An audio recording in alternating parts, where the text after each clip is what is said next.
Welcome, everyone, to the Salt Lake City finale of the Monster Energy Supercross Championship, part of the Super Motocross World Championship. We would first like to welcome the Utah Sports Commission and their president and CEO, Jeff Robbins, Monster Energy, Fly Racing, our athletes, the teams and OEMs, our live streaming audience, and of course our broadcast partner, Peacock and NBC Sports. Broadcast details for the weekend will be as follows. Race Day Live will be streamed live tomorrow starting at 11 a.m., 1 p.m. Eastern. The pre-race show will be live on Peacock starting at 4:30 local, 6:30 Eastern time. The racing will be streamed at 5 p.m. local and 7 p.m. Eastern. And the racing will also be streamed on it will be broadcast live on USA at 5 p.m. local and 7 p.m. Eastern. And please share all of those details on our social platforms so we can get the largest reach possible. Thank you in advance for that. The Spanish language broadcast will be broadcast domestically on Telemundo Deportes Facebook, YouTube, and X accounts, and available internationally via the Super Motocross Video Pass. The French language broadcast, new for 2025, will be available internationally via the Super Motocross Video Pass as well. We are going to immediately go straight into the athletes, and first up will be your 250 West Divisional Champion, Hayden Deegan.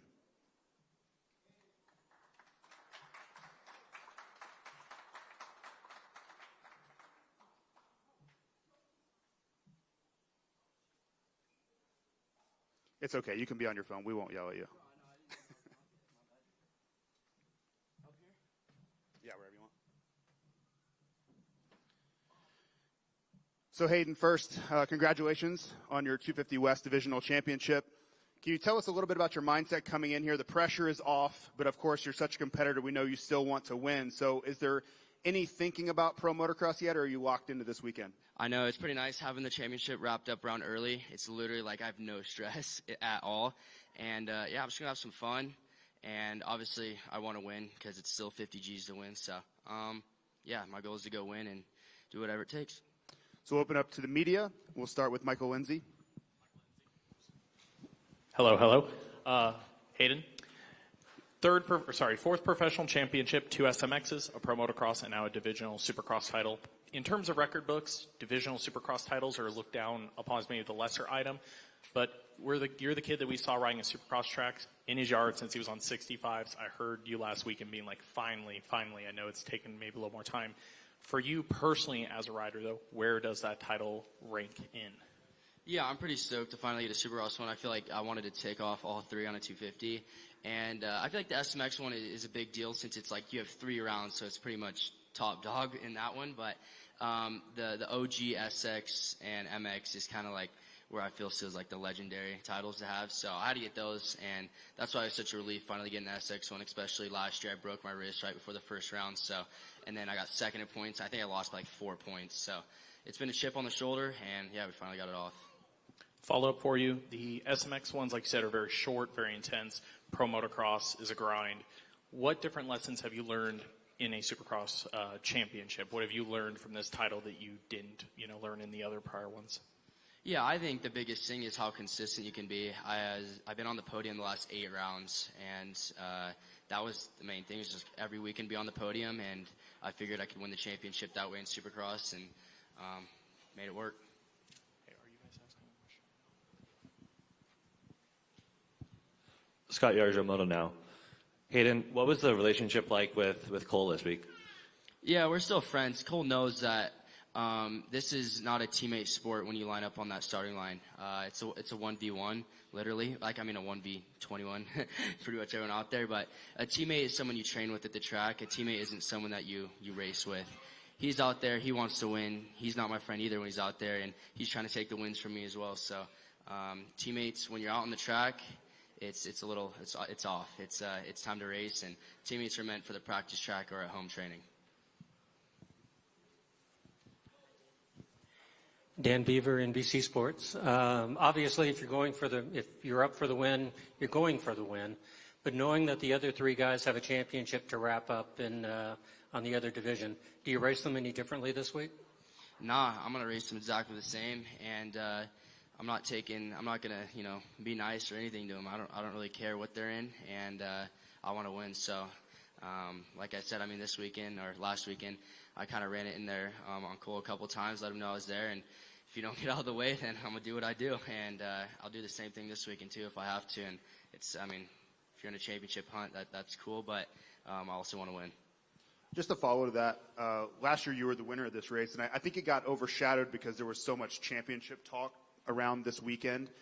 Where is your mindset? You think about a year ago, you didn't win this title, and all the success you've had since then going into this round. Can you reflect on then and think about where you're at now? Yeah, I feel like last year I was kind of the guy, I feel like I was like Hayden's supposed to win. And when I was at the last round, I kind of wanted to prove a point like I was going to be the top dog coming into outdoors. And that's what I did last year. And I feel like this year I've kind of made, a statement winning the championship that I'm still on top. So I obviously want to come win this round because that would be really cool. Hayden, Clinton Fowler, SMX Insider. Looking forward, you took last year's Pro Motocross title. What does it mean to win that again, and who do you think is going to be your primary competition? Yeah, I'm excited for outdoors. That's where I feel like I'm at home, and that 35-minute moto, I feel like a dog in those, so I love it. And I don't know, this 250 class is pretty gnarly. There's literally coming into the last round on the East Coast, there's 3 different guys that can win the championship. It literally shows you that anyone at any time can win. So this field's stacked, and I mean, I'm not sure. Really, it depends. I feel like last year's a bunch of random different guys that would be kind of up there with me sometimes, but I kind of want to do the same thing as I did last year, just dominate. Colin Cole's the Daily Utah Chronicle. What's it like for you to be out in Utah for this race? And like you said earlier, being relieved of the stress. Going into this race, like, again, 3 riders on the East, going in outdoors. How are you going to manage this week, looking into outdoor season, knowing you have the title in your hands? What are some things that you're looking for? And then being in Utah, how is it to race here? Yeah, Utah is an awesome state. I love it. I'm from California, so not too far, and I've been up here a few times, and I love it when I'm out here. Super pretty, mountains and everything, so it's a good environment, and yeah, I'm excited for the race. I'm sure it's going to get wild because those guys on the East are going head-to-head, so I'm ready to get in the mix. Hey, Alex Gobert, MotoOnline.com. When you think back to the path to this championship, the ups and the downs, what do you reflect upon the most, and what was the real standout moment for you? Yeah, I mean, I just think there's been a few up and downs. I mean, I kind of got the taste of that last year, coming with a broken wrist, crashing at the first round. And I feel like this year's been a whole lot better, just a whole lot more consistent. And I'm just happy I've been able to stay that strong and consistent this whole season and just stay away from major mistakes besides, falling on the start of the first round. I haven't really had any massive mistakes, so that was kind of the thing that I enjoyed the best. Lurch with Race Day Live. With the multiple East-West showdowns, has that helped you gauge where you might have been on the other coast? Yeah, I mean, I feel like we've raced them a couple times now, and I don't know, it's kind of up in the air. When we all go racing, like qualifying at times kind of go away because guys that qualify like 5th will be able to run first place speeds. So you can gauge it, but honestly, I go into each race thinking I'm the fastest, and that's just how I've been since I was a little kid, and that's how I race. So the goal is just to win and figure out what's going on behind me. We have time for one more. Yeah, next to with motoronline.com. Hayden, just talking about how we got to this point as well throughout the season. You're with Christian Craig, no longer with that as well. Just the changes throughout the season. Just take us through that, the decisions you made that sort of reflected in, you winning in Denver. Yeah, definitely. I definitely switched up the program a little bit at the beginning of the season. I don't know. I just feel like I needed to be a little stronger, and I got that. I mean, obviously it started off a little slow this season, and I feel like I'm slowly progressing where I should be. But yeah, Christian and Ben and those guys that helped me preseason, obviously big thanks to them because it's a lot of sacrifice. And yeah, but I'm happy where I'm at. Thank you, Hayden. Good. Thanks. I'd like to invite our 250 Eastern Division Championship contenders. First up, Tom Vial, last year's champ. Seth Hamaker and RJ Hampshire.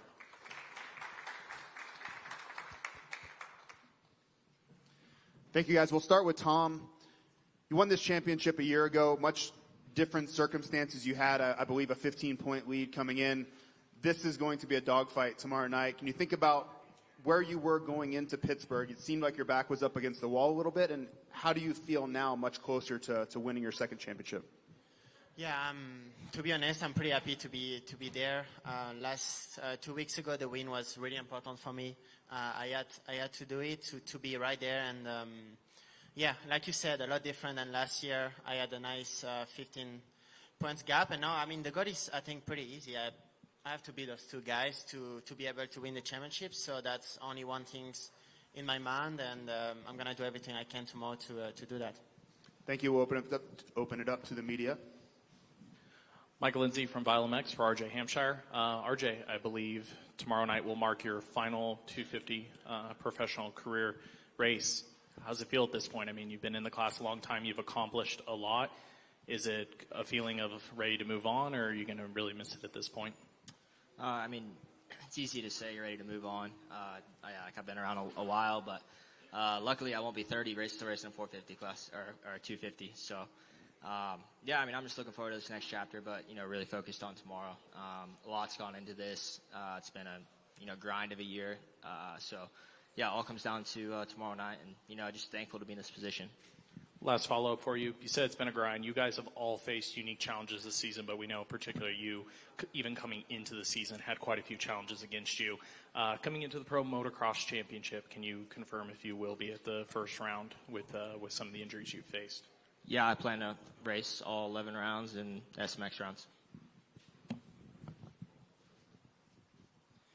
Dan Beaver, NBC Sports, for Seth.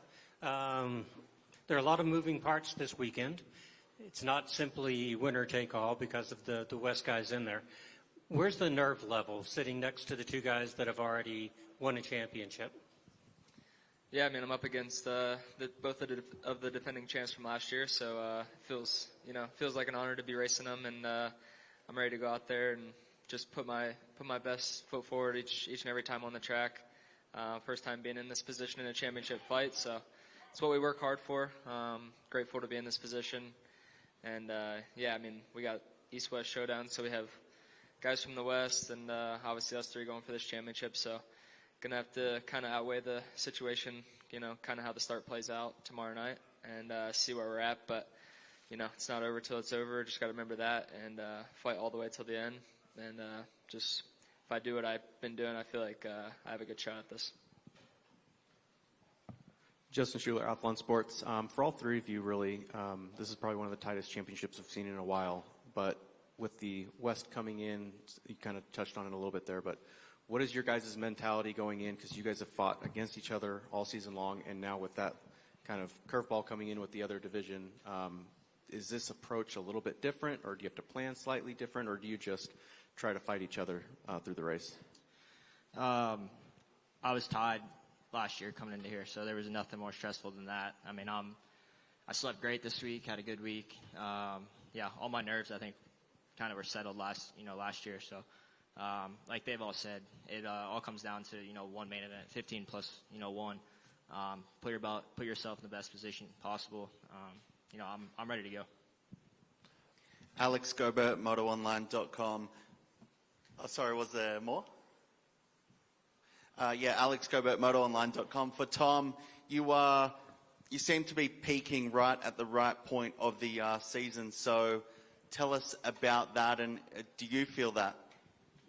Yeah, I mean, it's not always easy to do it. I felt great last weekend. 2 weeks ago for the last race we had, and it was nice to finally grab the win, and I was really happy about it. And yeah, we'll see tomorrow. That's like RJ says, one race, one 15-minute main event, and then a lot can happen. But we're gonna try to put, myself in the best position all day, and then of course try to deliver for the main event. Scott Yarzo, Moto Now. RJ, you kind of touched on it a little bit, but being in this position last year, are you completely nerve-free right now? You have nerves no matter what every race, but dude, last year was tough, really tough on me. This year just kind of more open-minded. I feel like I'm in a better position with what I've been in all year, all season. This week was my best week I've had. I feel good on the bike. Just to have the goal was to be in this position when it comes to the final round, is to have a shot to go out and win and prove that, you know, you can still win this East Coast Championship. So, yeah, just I'm more grateful than anything. Like, I'm not nervous really for the fact to be in this position. Yeah, just thankful to be here and have a shot at it. And do you think that gives you an edge over like the other guys? Like Tom had a big lead last year, and obviously Seth, this is his first time in this position. I mean, it doesn't really matter when it comes to racing. When the gate drops, I mean, that nerves kind of go out. Like, we all want to win. Just we're in this position for a reason. So yeah, you know, best man, you know, win this tomorrow. Michael Antonovich with Course Heading. This will be for Tom. You've won multiple championships and been in this high-pressure situation, knowing the day is coming. But how do you approach the week? Do you run through the scenario multiple times? Do you envision the track map in your head, or do you just let the process come on Saturday? Yeah, I actually had the same in 2022 for my last MX2 World title. That was down to the last moto.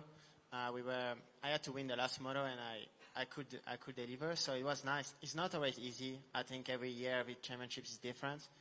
And this is a Supercross one, so it's also a little bit different. But yeah, I had a good week. I felt great on the bike. Tried to do some testing a little bit because we ride some altitude. So the bike's a little bit slower, and then we try to make the bike works a little bit during the week. And I had a great week. So yeah, we'll see how we feel on the track this afternoon, and should be good for tomorrow.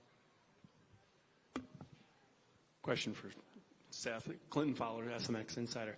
Seth, it's been 8 years since the Pro Circuit Kawi team has brought home a Supercross title. Is there any added pressure for you going into this race to bring one home for the team?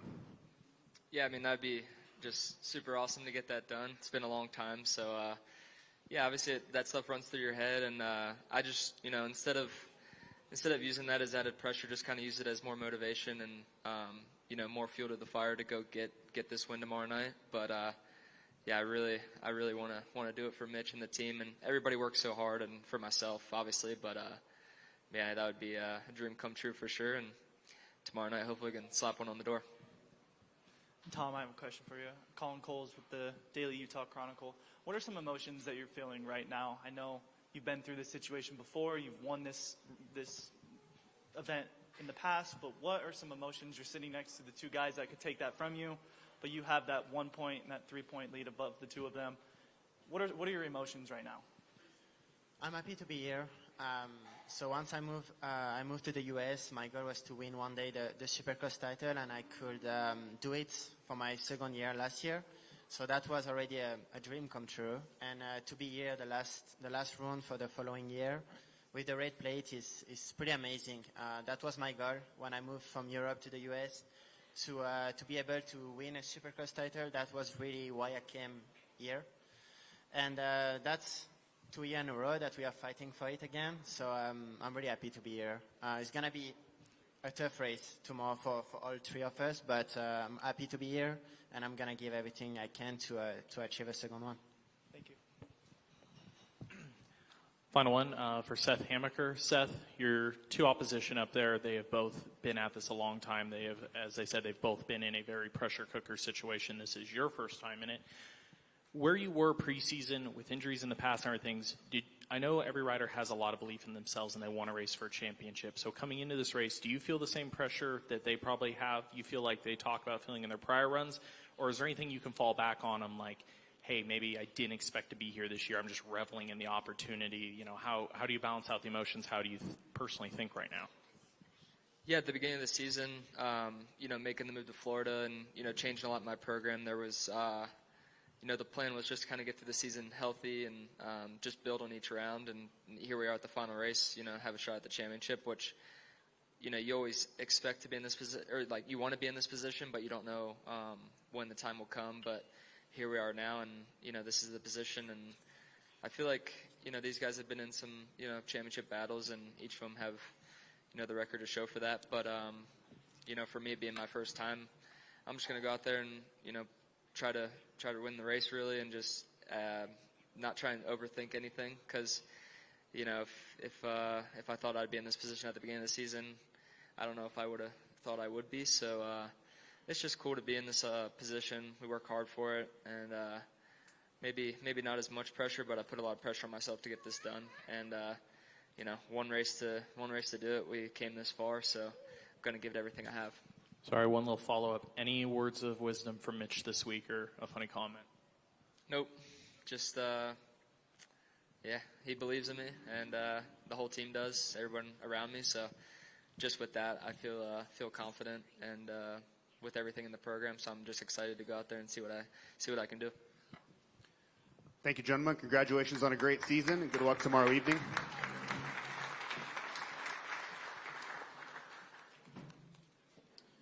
Up next, we're going to recognize a racer who's been around here a long time, and he's going to likely make his final Monster Energy Supercross appearance, and that is Kyle Chisholm. Kyle, please come up.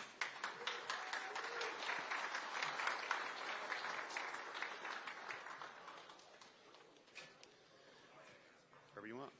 So, Kyle, I have a question for you. If you had to grade which is more important, is it going to be going out on a strong note tomorrow night, or would it be passing Nick Way and I for the most combined LCQ wins? Because we're all tied at 14 between 250 and 450. Yeah, for sure the LCQ is the most important. That's what I suspected.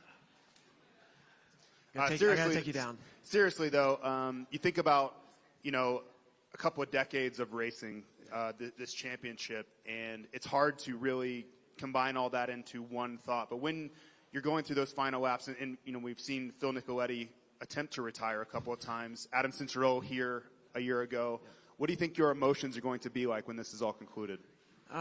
Honestly, it's mixed. Like, I've had that all year. Like, it's like some relief, right? It's been a long time of racing, and sometimes you out there and you see the whoops and you're like, I'm definitely scared to go through those things, but it's my job and I have to. So some of those things I won't miss that much of, like, it's just mixed. Some relief, happiness, sadness. I'm going to miss it. Like I said, I wish I could race forever, but obviously I can't. So, just mixed emotions. Open it up to the media. Michael Lindsay, Valmex.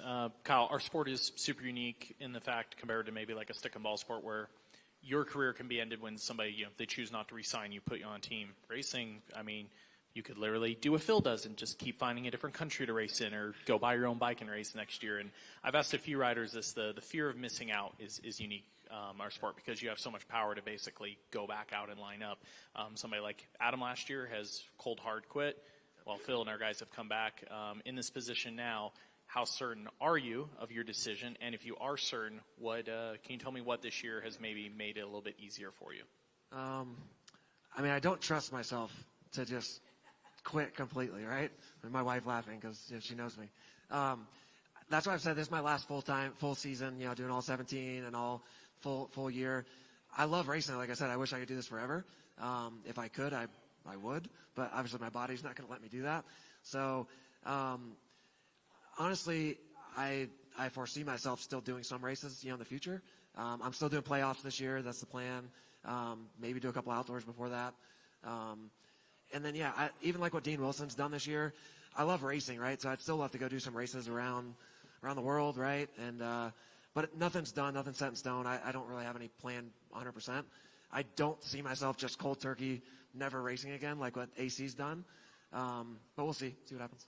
I appreciate the honesty, and I appreciate that we're not having 3 retirement parties. I hope not, yeah. Michael Antonovich with Course Heading. To follow up on that, you've been part of this generation. You've been part of this generation that has had so many changes, like even your kids behind me. When you came up, there was no kids. If you had a kid, it was the end of your career because you were going to be 2/10 slower. What is it about the last 20 years where the mindset has shifted? And for a guy like you, Kyle, I remember seeing you going to Southwick with your dad driving the truck to drive a Yamaha. Like, what makes you want to keep doing it? Well, it's definitely changed, like you said. When I started, it was like, nobody had kids. People retired earlier.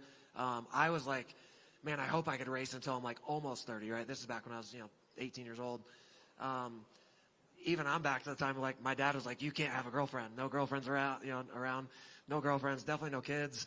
So I kind of grew up in that era of things like that. But I think it's changed. I think obviously guys are racing a lot longer now. Look at like Eli and Jason Anderson and all those guys. So I think it's changed. It's definitely more of like I don't say a family sport because growing up it is a big family sport. My parents, brother, sister, everybody supported me a ton. So I think some guys did it, right? Some guys had kids. Like Chad was probably a pretty good example, where you could have kids and still do good at racing. So, for me, one thing that I'm actually really glad that I've raced as long as I have is my kids. My oldest one's 9. Obviously, they're here today. They're 9, 6, and 2. And again, I always wish I could have done better in my career, but I think it's cool to be able to. They're at an age now where they can kind of understand what I do and appreciate, hopefully, what I do. So it's just been cool to be able to still race where they're old enough to kind of get what I do. Steve, did you have a question in the back? So you're trying to get attention. Please go ahead. Well, I'm trying to get you in because the microphone's far away from you. We can hear you.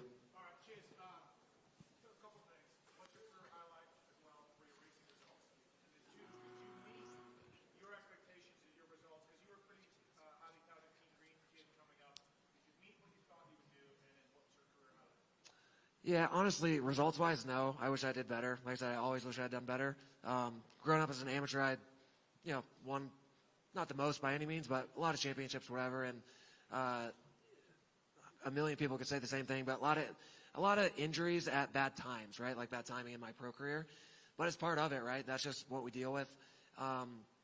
So with that said, I feel like I think I'm proud of whatever is that even dealing with a lot of that stuff, injuries, not having rides sometimes, doing racing on my own.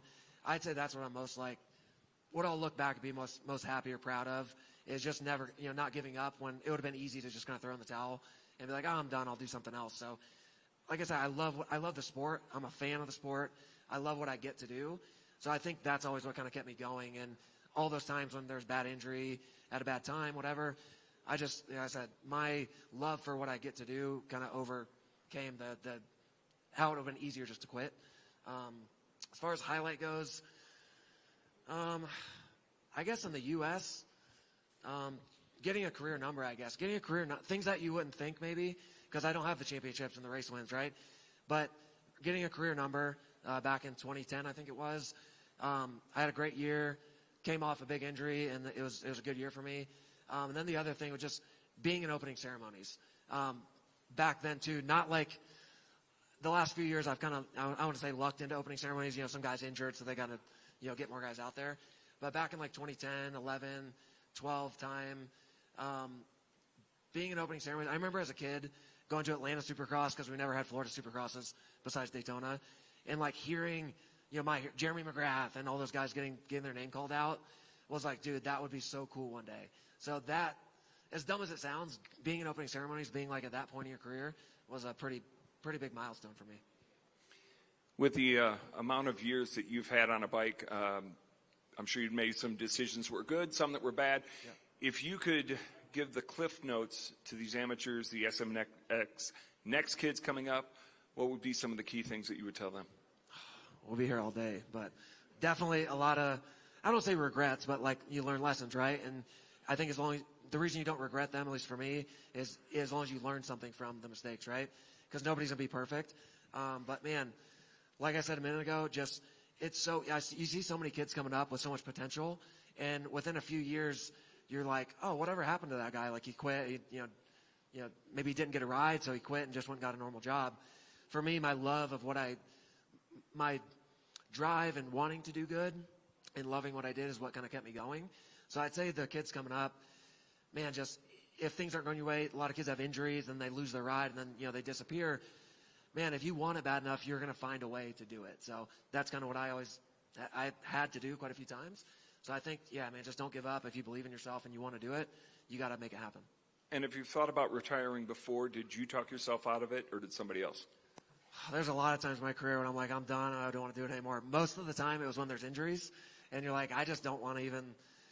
When it happens in that moment, you lose the motivation to like, you got to go through rehab. And, I've done my knees multiple times and it's 4, 5, 6 months, rehab. And you're just like, I'm done. I don't want to go through all that. And then the rebuilding.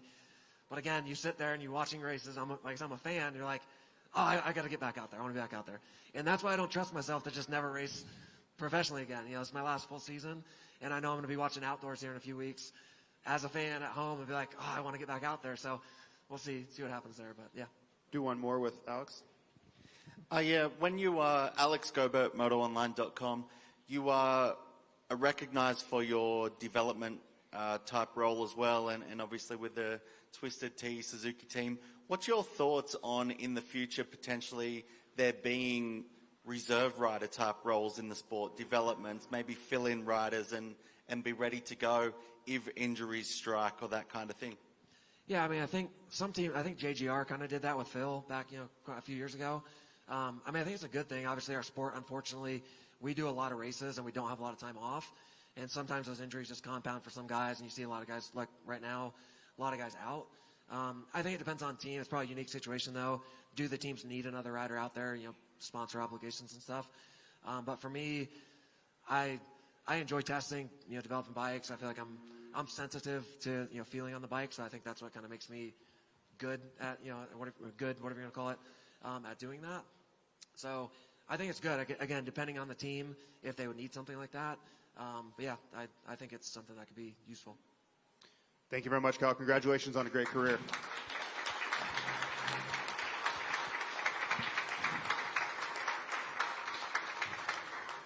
I'd like to now call up our championship contenders in the premier class for tomorrow night, Cooper Webb and Chase Sexton.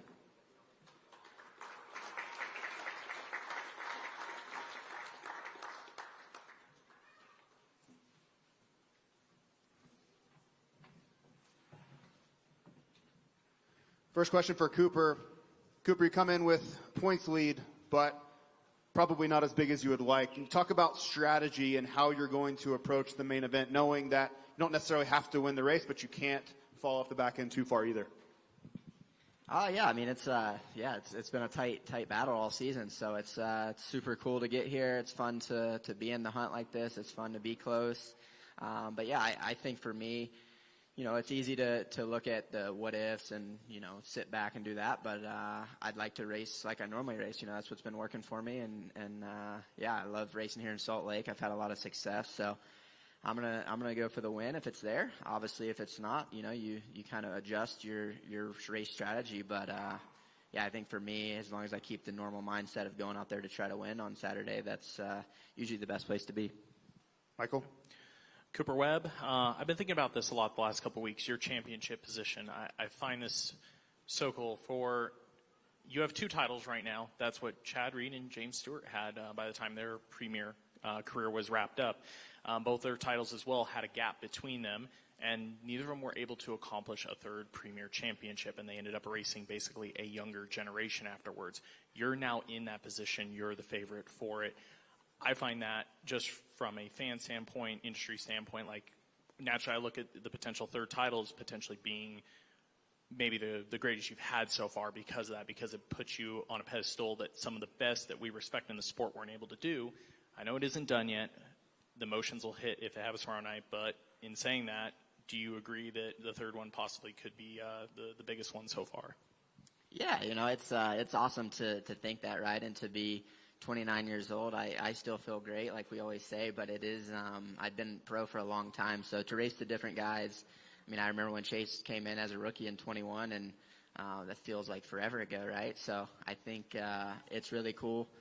Him, he's going to break a lot of records someday, but for the time being, hopefully I can take that step and get it done. But it is super cool, like I said, to race generational talents of, Eli and Kenny, and now it's the new guys with Chase and Jed, and then us older crew are still there. So I think it is by far the most competitive championship I've been a part of, and it'll be super cool if you get that done.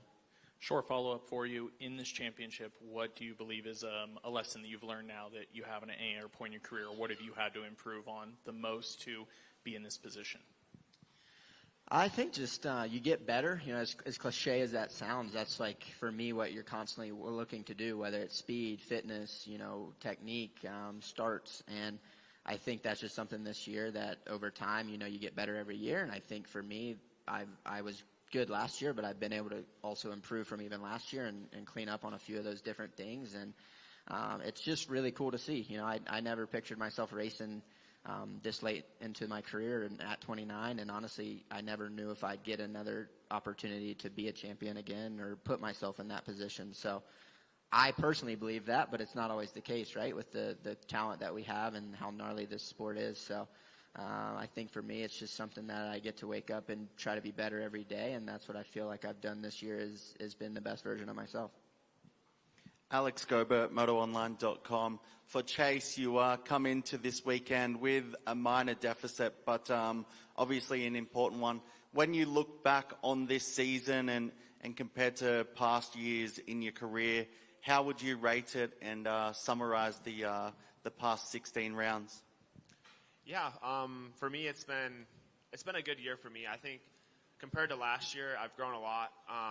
Obviously, last year on a new bike, I only won 2 races, and this year I'm sitting on 6 so far. So we made a lot of progress. I think racing Coop, it's been different than it has been in the past. He's so mentally strong, and he really forces you to be perfect every night, and that's something that, for me, I think I've struggled with in my career. So I think he's forced me to be better in that aspect, and it's been really good. I think I've got myself to a better point in my career and as a rider and racer. So for me, I'm obviously in a little bit of a tough spot tomorrow night, but either way, I'm happy with how I've raced this year and the improvements I've made.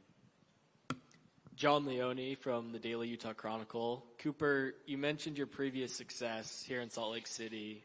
How does that, with the environment, the unique elevation, the mountains, what does that do for you from a confidence standpoint, and how do you think it sets you apart as a racer?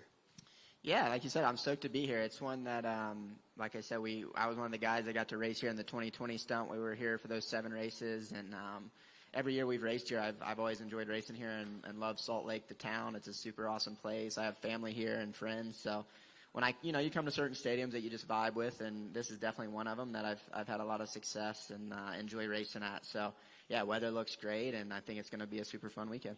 Yeah, Nick Still with motoronline.com. This week for Chase. Chase, like you said, there is a bit of a points gap there. For you coming into tomorrow night, is it as simple as I need to get a whole shot, head out there and lead, or hey, if we've got to play games to make this thing interesting, will you prepared to go down that route?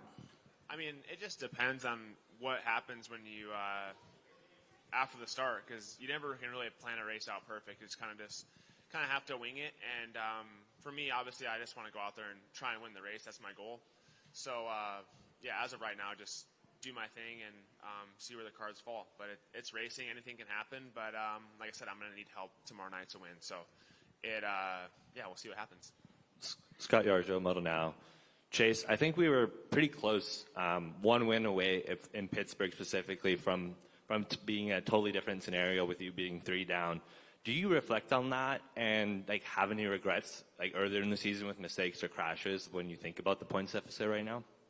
I don't really look at Pittsburgh as one of the races where, obviously, if I would have won it, it would have been a little bit of a different story. But I think the middle of the season, I put myself in a must-win situation coming into this last 5, and I think I lost a lot of points in the middle of the season. So I would have to say, if I had to pick a certain part, it would be then when I was having those I was in a hole and I had to kind of dig myself out. So wish I could have done that sooner, but it is what it is, and hindsight's always 20/20. So for me, I think you can't really just look at Pittsburgh. It was a good race. We raced hard, and I feel like I rode well. So can't hang my hat on that. Just more disappointed with the stupid stuff I was doing in the middle of the season. But like I said, it is what it is.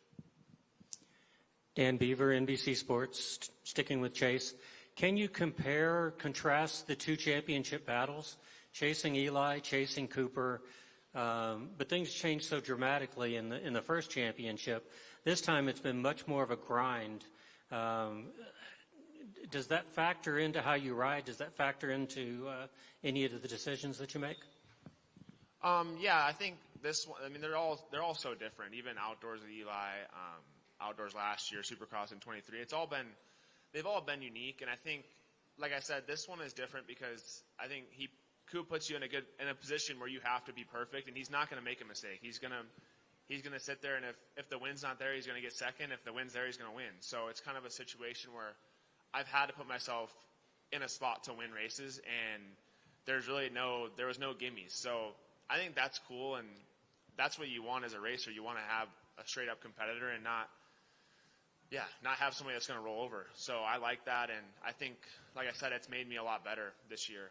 And specifically in the last 5 or 6 races, I've been in a better spot. But all year, it's been a grind, and I think that's something that, for me, even going later in my career is going to help me a lot and something that I can use to my advantage. Clinton Fowler, SMX Insider. Coop, you mentioned you've battled Eli Tomac, you've battled Kenny Roxon, Jet Lawrence, Chase Sexton. Can you talk to me about what it's been like to battle against Chase this year relative to those guys in the past? Yeah, I think like Chase keeps saying, it's been it's also put me on my toes, right? Where you have a guy that has really executed well throughout the season, and especially as of late, right? It's put me at a vulnerable position sometimes where he has the speed and the ability to put me up against the wall a little bit. So with that being said, I think it has been unique, right? Like the last one was with Kenny, and then Eli before that, and obviously Jet too. But it's once again, it's hard because I feel like this truly is the best I've ever ridden, and sometimes even that isn't enough to win the race or be a second sometimes or third. So it's just super special. I think, like I said, when I look back on everything, this has been the hardest as far as like physically, mentally, emotionally, all like that. Like just putting yourself at that every night. I think I alluded to before, like there was races at least in 21 or even before that where you could have an off night and still kind of be on the podium. And with the way the sport is now, it just doesn't go that way, right? So yeah, I think, like I said, it's going to be special one day when these guys, him and Jet, blow by my numbers. But for the time being, it's super cool to say I raced, in my opinion, the best in the world for the last 10 years. Michael Antonovich with Course Setting. This will be for both of you. And Cooper, it kind of piggybacks off of what you just finished up with. Last weekend, I got to watch both of you guys roll out of the semi and just the way you went about things. You getting on the bike after Peanut gets it off the stand. Somebody said something and you said lock in. Corey hit the starter button on your bike. Your dad came over and said something to you and Jade. To see that up close is incredible. For you guys to live in that moment, what of the season will you remember of those times like that 20 years down the line? Like when you talk about that stuff, Cooper, what is that time for each of you? I think that's just the competitiveness, right? I've been a lot more relaxed before with other competitors, so I think that's where it is. Like it's truly, you have to put yourself in a position of like war, right? Like you're headed to war, and that's how it's been every race this year, especially, early in the season when you're fighting for every position. I mean, I remember my bad race was A2 and I rode as great as I could, and it was 8th place, I think, right? And so it's a gnarly sport, man, to wake up every day, put yourself at the top of the sport and grind, and physically, mentally, emotionally, you're always dealing with something. So pushing your body to the limit there and staying focused every weekend is it's not easy to do. So I think when you do get these wins and at this point even podiums, it's like, man, you really kind of have earned them straight up.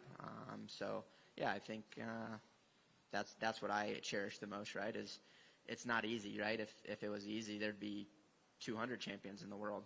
So I think that's what makes it super special when you are able to perform at the highest ability and get race wins and ultimately win championships. Lurch, Race Day Live. Oh, sorry. Let Chase jump in. Okay. I think for me, I don't think you can find two more competitive guys going at it. I think obviously he wants to win and I want to win, but I think it's even gotten to a new level. I think as far as me, I'm super competitive, and I think he's the same way. So I think when you see that, it's very intense, especially before the main events.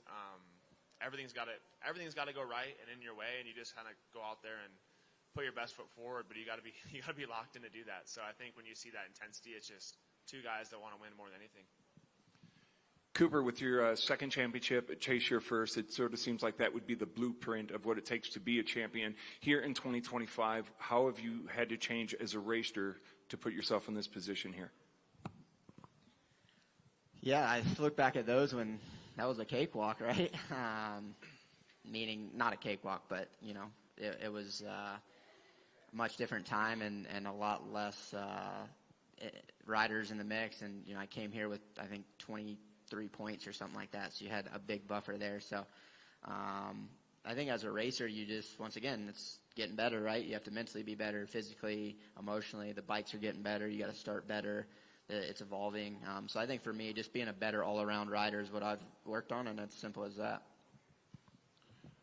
I think for me, just like he said, being all around better. But for me, I think it's different. I've always had the speed and ability to go out there and win, but I think there's been stuff that's held me back. And like I said, I kind of allude back to racing him. It's made me really fix those issues, and something that I'll always be grateful for. I raced Eli outdoors straight up in 22 and then it was kind of the same thing. But every championship you go after and every long season, it's not easy, and you get a lot better throughout the year, more than you could ever get practicing. So like I said, I'm just grateful to be in this position, and it's a cool thing to get better through every year. Michael, for the last one. Cooper Webb, there was a comment that Chase made that honestly I feel most of us in this room have felt or said this about you in the past or at any point in your career is, hey, Cooper Webb takes the wins when they're there, he takes the seconds when they're not there. But also in the same breath, we talk a lot about your clutch performances, the nights that you kind of will things to happen. So when you hear those comments from competitors, media, everybody, do you think that's an accurate representation of your racing style? Or do you ever think to yourself, like, man, some of those nights, like, I really do have to force the issue, and I don't know if people appreciate that at times. Like I said, Jason, I know me as a caller, I know we all pretty much have said that at some point, because that's kind of just a default that people think of you.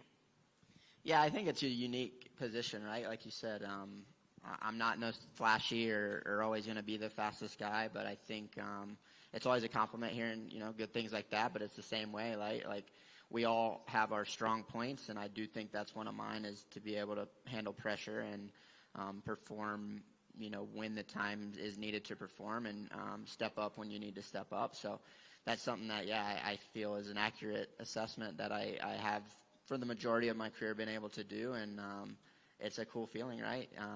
There's times I wish, though, I had the raw, talent or speed of this guy next to me, right? But I think that's what also has made me step up on the other end is, there's some nights where you go to the gate like, hey, I'm probably in a position to not win. And I almost tricked myself into never thinking that, all right? Like, I don't ever go to the line thinking that anyone can beat me. So that's a good thing I have going on my side. And, hopefully I take that with me for as long as I can. Thank you both. Good luck tomorrow night.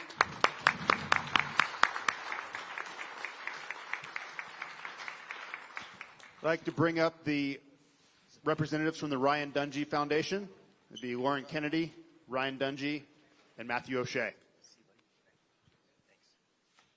Thanks, guys. Hey, guys, thank you. Thanks for having us up here. We got a check we'd like to present to the St. Jude campaign, Love Moto, Stop Cancer. As many of you know, the Ryan Dungey Foundation is partnered with KTM, and each and every year we give these KTM juniors a fundraising page, and they raise a lot of money. They do an incredible job.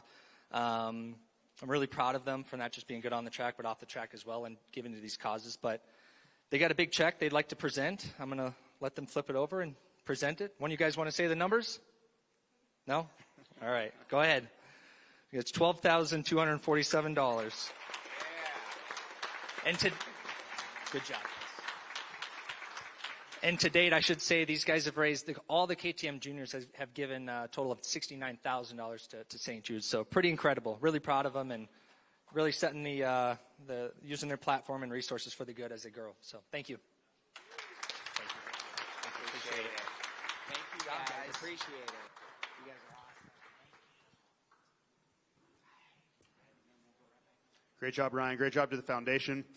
A couple of notes there as well. Just a reminder on the 4 initiatives there. You can text the word SUPER to 785-833 as part of the Text to Donate campaign. The auction is still live, the St. Jude auction. There are 250 unique items, and you can go to supercrosslive.com/St. Jude to bid on those until Monday night. The Ken Roxon race bike has been a winner. It will be announced tomorrow. So that's been a great program to watch all season long. It is actually Ken Roxon's race bike, so that is a pretty amazing thing there. And yesterday, the Rocky Mountain ATV MC golf tournament raised $130,000 for St. Jude. So those are the 4 initiatives we wanted to make a reminder of.